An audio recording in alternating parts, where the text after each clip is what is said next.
Hey, what's up, guys? Thanks for checking out the video. Today, we're going to walk through my step-by-step process for conducting pre-call research. Now, everything we're going to go over today is rooted in my own experience in a B2B sales motion, selling high-ticket services and SaaS products. Think CRM, marketing automation, that sort of thing. But don't fret if you're not selling any of those services or software products and you're in another B2B industry, or even if you sell directly to consumers, everything we talk about today is going to be relevant. And in my opinion, making proper preparation is really a key in separating the pros from the amateurs. Now, I can tell you what we're going to go over today has been extremely helpful for me. It's the same exact process I train my team on and that they believe in. So without further ado, let's go ahead and get things kicked off with a quick background on the actual underlying philosophy that drives really how I prep for my sales calls. Now, it all goes back to the book, The Way of the Wolf. In that book, the infamous Wolf of Wall Street, Jordan Belfort himself describes how he developed the straight line selling system as a foolproof method for taking guys off the street and turning them into filthy rich cash producing machines. Now, he did this by teaching them, really at its core, the straight line is about helping sales folks generate and transfer certainty into the hearts and minds of their buyers. Now, if you're watching this, you've probably already seen the movie and know how that story ends. But if you haven't, just real quick, the gist is he created an army of loyal sales disciples. They became masters at using the straight line systems techniques to create, honestly, ridiculous amounts of riches for themselves. However, ethics wavered. Honestly, I wasn't there, but I don't know if ethics were even really part of the equation for these guys, as they say in the news stories and portrayed in the movie. But regardless, unfortunately, tons of innocent Americans lost like millions of dollars that ultimately laced the pockets of the Wolf's Stratton Oakmont team. But all of that aside, when I was first learning sales, I spent a lot of time, reading a lot of the usual or very common sales books. One of those was I spent a ton of time reading The Way of the Wolf by Jordan Belfort and going through some of his different training material. I also spent a lot of time listening to endless episodes of the Sales School podcast during my long commutes into the office. And through that process, there have been many lessons that I've taken away and that have been really helpful. But there's this one principle that really stuck with me.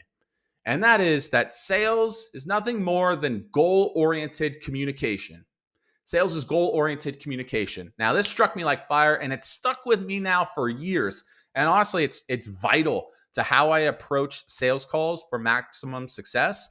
And when I'm training folks, maybe that don't have previous sales experience, this is one of the things that I really drive home to them. Honestly, some veterans as well. I think this is an important principle that has been really helpful for me and that I want to pass on to other folks that can benefit from it. So in this video, we're going to unpack how I approach my pre-call research, and it's really rooted in how I use the principle of treating sales as goal-oriented communication to ensure my success and help me best serve my clients. So first off, I want you to really think about this principle that sales is goal-oriented communication. If we think about it, the purpose of sales or a sale should be to help our clients solve a particular problem. And in the B2B sense, that might come in the way of more leads, better sales, increased efficiency, et cetera, et cetera. Like, you get it. But in order to close the sale and actually, get the client to purchase, which is the only time, really, if you think about it, the time we're really able to truly help our clients, truly serve them, we've got to actually gain a bunch of micro commitments throughout the sales process. And I like to think of these as mini sales. So if we think about it, like first off, you, me, or our company, depends on how you generate your leads. But we've got to actually sell someone to inquire about our product or service. Once we do that, we got to sell the prospective buyer on ourselves. We've got to sell them on why they should invest time with us, to meet with us, to answer our questions so we can ultimately help them find the right solution for their problem. Once we do that, we got to actually sell the prospective buyer on seeing a demo and the value provided there. Then we've got to sell them. We go through a demo. We got to sell the client on the value of the offer that we're presenting, and how the value they're going to receive is in far excess of the time, effort, and capital really required to gain the benefit or avoid the pain that we're promising to solve. And then we've got to actually sell our clients, along really throughout this journey. We got to sell the clients on why our company is the best company to solve this particular issue for them. We got to sell the client on why our payment terms and contract links make sense, and on and on and on until the clients ultimately close one. Then we got to resell the client once they go through onboarding that they made the right decision. We need to sell the client to work with us again. We got to sell the client to recommend us to others. You guys get it. That's probably a dozen different sales that really go into the client lifecycle. And I think we're just getting started. But when you really break it down, we're always selling to get the sale. And while no single thing it will blow a deal, it's important that we think about how do we make sure that we're maximizing each and every step of the process to increase the likelihood of closing. And to refer back to the straight line system, I like the idea that Belfort has of the 3 10s. And, he talks there basically like lining up the combination on a lock to open up a safe, for example.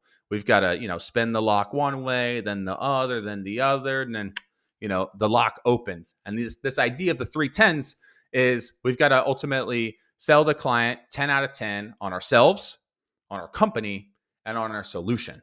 And I think that's really valuable. And, this pre-call planning process really helps us achieve that. So with all that background out of the way, I want to actually get into the framework for preparing for the sales calls. And this is the exact framework that me and my team use that I've seen a ton of success with. So number one, when I'm going into any sales call, and it's important as well, what we talk about today, this framework's flexible enough where whether you're going into an initial meeting with the client, you're going into a demo meeting with the client, you're going into a contract review meeting with the client, doesn't matter. You're co-selling, you're selling, with a team, you're selling solo. This framework, I believe, can be applied to all sales call situations. So number one, first thing I want to know is, hey, what do I know about who I'm talking to on this meeting, and why are we having this meeting in the first place? So things I'm looking, things I want to have the answers to going into the call regarding that is, what's the person's name? What's their role? Who do they work for? How long have they been there? How long have they been in the space? It's all really good information that I may be able to reference during my call to build some initial rapport and credibility. Along the same lines, I want to know how'd they find me, or how did I find them? Why is this call scheduled in the first place? And what do I know, if anything, from any sort of previous conversations that'll help me get this call kicked off and make sure I got a really honed in plan for the conversation. So that's number one. Probably a lot of you guys are doing that. Number two, I want to be clear on what my goal is for the call. Again, sales is goal-oriented communication. The whole sale is made up of these mini sales like we talked about earlier. So for this particular step in the sales process, what is my goal? Do I know what the client is hoping to achieve for this conversation? Because remember, we don't want to talk at people. We need to communicate. That's a bi-directional exchange of information. So I got to communicate with the client, help, achieve my goal, but I really need to know, what do they want to achieve? So first and foremost, I'm thinking about that. If I don't know what the client wants to achieve, like what their goal is, a lot of times I may go to assumptions, at least just to give me an idea to help me prepare.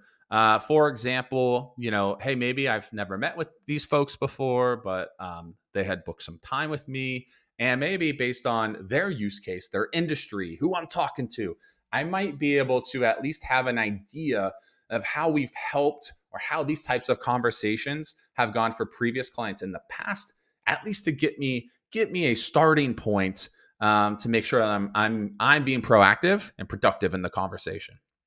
Then also, when we're talking about the goal of the call, what do I want to achieve from this conversation? So we want to be focused on the customer, but also like I should have a very clear goal for the call, something I lead with in my upfront contract or my agenda, to really set the tone and make my intentions clear. So I think that's very important. So those are the first two things. Now, moving into number three, I think probably a good bit of folks, cover this one. Maybe, not everybody's doing this though. So going into the call, aside from the goal, I want to be super clear on, hey, what information do I need to capture on this conversation? So in order to achieve the goal of the call, what information do I need to gather? We're going to get this in a little bit, but like, hey, in order to move to the next step in the process to advance the sale, what questions do I need to ask? Also, when I'm thinking about, hey, what is the information I need from this call? A lot of times, it's important to ask myself, hey, do I need anyone else, or do I need anything to make sure I get the right information? Like, do I have the right resources? What info do I need the client to provide? Maybe, aside from questions, like I can ask questions, but what are some of the answers, or what are some of the bits of information that I really need to make sure I grab from this client so that I can help them and I can help advance the sale? And then, another thing that can often be overlooked is the client going to be prepared to provide what I need? So, I don't want to go into a call looking for a client's, step-by-step flow chart of their process without giving them prep time. I don't even know if they have that. It's very important when we go into a conversation that the client's primed up, everything's framed up to make sure that we're getting the information we need to answer these questions and help keep things moving along. So moving on to number 4, I do think, I think this is one that is often overlooked. I can't speak for everybody else, but I know for me, this was definitely something early on, until it got on my radar, that I know I overlooked. And honestly, now it's switched. This is one of my favorite, questions to ask. And I think it's been really pivotal for myself. And then also when I'm working with my reps and I'm coaching folks, is number 4, where am I actually in the sale? So when I'm prepping up for a call, I want to just take a minute and understand, in my sales process, where exactly are we? Am I still in discovery, gathering information? Have we moved past discovery? Am I really in a, demo or a solution presentation phase? Have we moved past that and moved into the proposal phase of things? Are we in the write-up stage, or, proposal write-up, really probably the same thing for most folks. But hey, have they already seen the proposal? Or are we just in negotiations now to go ahead and get everything locked up? Understanding the sales process. And one of the ideas I really like, I remember from Sandler, they have this idea of submarine selling, where basically if you imagine your deal pipeline or your sales process like a submarine, and you have doors for each sort of corridor in the submarine, and the doors close behind you. You can't move backward. That's a visual that I like to think about for the sales process, making sure that I understand the steps of the journey and of my particular sales process, and being very aware of where I'm at in the sales process to make sure that I'm properly prepping up for my calls. Also, to that idea of the submarine selling, the doors close behind you. It's really important as well. I want to know where I'm at in the sales process so I don't accidentally move backward. Last thing I want to do is be in a, negotiation phase or proposal write-up, and then, screw the call up and move back to discovery or, solution demo, because I'm not aware of where I'm at and actually following a structured process. So definitely hope you guys find some value in that one, because that one's been huge for me. And then last but certainly not least, I want to look at, or I want to prepare and be cognizant of, okay, we've covered at this point, who I'm talking to and why, what the goal of the call is, what information do I need to get, where am I in the sale. Now, the way to bring all this home is being intentional. Back to sales is goal-oriented communication. I want to be intentional about what is the ideal next step to help us advance the sale. So going into a conversation, I already know, hey, what is the information that I'm looking to gather? Where am I in the sales process today? And what is the ideal next step to move this deal forward? So I have an understanding, clear understanding of what I'm optimizing for in my sales conversation. And now, for obviously I'm talking about from a salesperson's perspective, but also understand, where am I trying to take the buyer so I can serve them? Again, solving problems and having a service, an attitude of service is pertinent for me in the sales process. So I'm always thinking about that next step. Yes, I've got a sales process that I'm trying to work through, but I'm trying to solve for my client and meet them where they are and help take them on a journey that best serves them. Because I know when I solve their problems, I will reap the rewards. It's important as well. Like if I'm thinking about that next step, hey, am I prepared to actually take that next step? Are there other people on my team, on the client's team, calendars? Like, do I have everything I need to actually take that next step? Who needs to be involved for that next step? This is important depending on the sales situation. Do I need a decision maker? Do I need legal or finance to get into that next step with my client so we can help advance the sale? And then definitely don't neglect your timeline here, especially depending on where you're at in the sales process.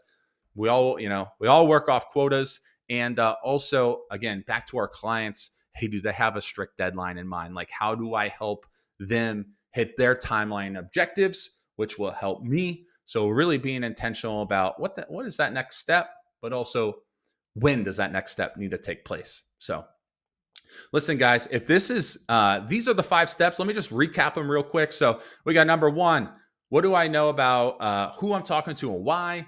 Number 2, what is the goal of this call? Number 3, what's the key information I need to capture? Number 4, where am I currently in the sales process? And then number 5, what's the ideal next step I need to take to advance the sale in the sales process? Those 5 things, everything we talked about, my step-by-step framework has been super successful. And I think that it really can be for you. What I'd recommend, if this is totally new to you, I recommend starting to block 15 minutes on your calendar before every sales call to go through your prep checklist. Depending on the complexity of your sales process, like if you're having to pull in external resources, a lot of times you're going to obviously need to do this much sooner. You can't do 15 minutes right before the call because you may need to gather resources that you just don't have enough time to do that. But, if your sales process is more straightforward, you're solo selling a lot of times, even just starting, 15 minutes in the morning, for the number of calls that you have and just knocking that out in the morning or at the end of your day, or, if you're super stacked and just, you've got a 30-minute meeting, booking 15 on the front end of that to just make sure you're going into the call fresh and prepped up, going through your checklist. This stuff can be super, super valuable. I recommend, if you've, you have a CRM software, utilizing a lot of these have different templates or playbooks that you can use. We use HubSpot. I love it. So I save this stuff. We've got playbooks.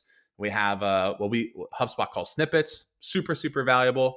But honestly, also like depending on what you're doing or what works best for you, pen and paper can be great. Just make sure that stuff gets in the CRM. Sometimes, I know for me, it really helps to retain that information, keep it top of mind when I'm using pen and paper. So pen and paper is fine. Just make sure that it gets in the CRM so that you can refer back to it later on in the sales process and during the sales handoff. Either way, regardless of how you store this information, I just want to get across the point that's been really valuable for me is be thoughtful about your preparation for your sales calls. Don't just wing it. The amount of difference an intentional 15 minutes can make before a call, in my opinion, is literally the difference from, a C call, like average, to an A+ call. And I promise, like, Really promise that. Really do believe that. Wouldn't be making this video if I didn't think this was super valuable. So, by in my opinion, you establish the habit of answering the questions above that we went through today. I encourage you to go back, take some notes, make sure you have this stuff documented. Um, Going through this process ahead of my sales calls has absolutely increased my level of certainty on conversations with my clients. It's allowed me to ask better, more pointed questions that really separate the wheat from the chaff and make me not sound like everybody else that's just reading off a script. It's helped me actually welcome objections because I'm anticipating them, because I know exactly, the purpose of the call, the goal. I'm thinking about from my client's perspective, what they're hoping to get out of the call. So I'm primed up, ready to rock and roll, able to put my role playing skills to work. And, at the end of the day, it's helped me close more business and ultimately better serve my clients. So the way I look at it, come in prepared to the conversation with a clear goal and vision, for the time that we've set up. It's another way that I'm just showing respect for my prospect. This is, proper pre-call planning, and everything we talked about today is a shift in mindset where, if I'm thinking about how I can truly serve my client, if I'm not preparing, if I'm just winging it, hey, can you give me 30 minutes? Give me 30 minutes of time, because you're going to have to spend your time talking with me because I'm not prepared. Or if I'm a professional and I'm preparing for my calls ahead of time and I'm providing true value during these conversations and I'm closing up more deals, allowing me to better serve my clients, this allows us to shift our mindset from hey, spend 30 minutes with me to, hey, let's invest 45 minutes together, Mrs. Client. And, with proper preparation, you can really believe in your heart that regardless of what happens through the sales process, if they go another way or they stall things out, each call you have with your clients will be a great use of their time. They'll have more clarity around their business and around the particular, problems that you solve for, and they'll be better off for it. So intention is everything, guys. I encourage you, be intentional with your calls. You owe it to your prospects. You owe it to your company. You owe it to your team, and you're hitting your team quota. And you owe it to yourself, and you owe it to your family, and making their lives better and your dreams come true. So let me know how this works out for you. Keep me posted with any questions. I'm happy to help. And let's go make the world a better place by selling things and solving problems in the process. See you guys in the next one.